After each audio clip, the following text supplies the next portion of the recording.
So there is no doubt, unless you're Keyshawn Johnson, that Justin Jefferson is the alpha wide receiver one in the National Football League, a potentially generational talent, and we're potentially seeing a very clear-cut first ballot Hall of Famer and a guy who could eventually, again, not to put the cart before the horse, be regarded as one of the greatest, if not the greatest, receiver of all time. And through 3 seasons, Justin Jefferson, with Kirk Cousins throwing him the ball, by the way, has shown that he has just been elite, just amazing, smashing records back and forth, and winning Offensive Player of the Year, being an MVP finalist this year. It's been great. And Jefferson, through 3 seasons, he is eligible for a contract extension, and even though he did stay away during voluntary OTAs. He showed up for mandatory minicamp. He showed up for training camp and has been good about everything and is putting the team first and has been putting on a show at training camp. And things are probably going to get done as he's on his rookie deal right now.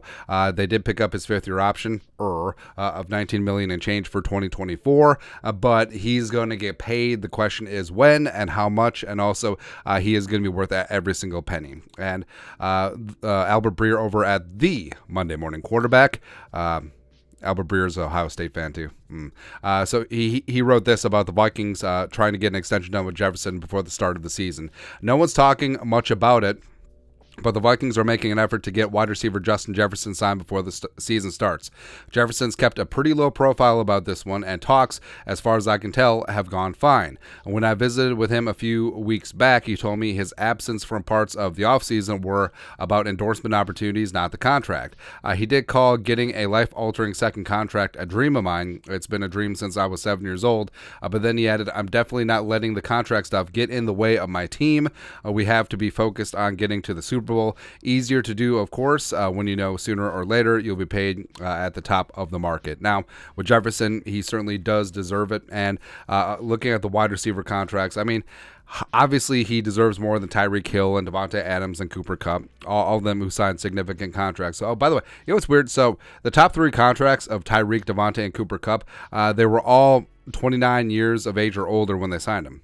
So that's super interesting because if Jefferson does sign, like a 5-year extension, that will be the age that he will be when his current deal expires, absent contract revisions and new deals, etc. But here's our estimate of what the deal is going to be. It's going to be big. So 5 years, you're going to rip up that 5th-year option in 2024 or factor that into the extension. But 5 years after 2023, which would take him through 29 years of age, 2028. Like we said, likely revisions along the way, putting in more guarantees, etc.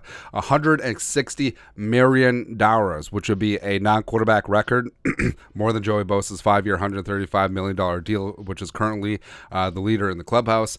The $32 million average per season, which would also be a non-quarterback record, more than Aaron Donald's $31.67 million, and then the $104 million fully guaranteed, which would be front-loaded in the first 3 years of the deal, more than Bosa's $102 million on his 5-year deal. So it would obviously cost a pretty penny, and I'm sure that Rob Brzezinski can do some cap gymnastics to make it work. In fact, the Vikings may actually save some cap space next year since he's already on the books for $19.743 million, etc. And, of course, this would be in stark contrast of T.J. Hawkinson, who reportedly talks are not going well. But we say this all of the time, where when things are quiet, that means that extension talks are going well. And that's exactly what's going on with Jefferson and the Vikings. I think that they'll get things done. I think that the Wilfs understand that JJ is the face of the franchise. And even though they do stay out of the way of their football people, I think that this is a spot where, hey,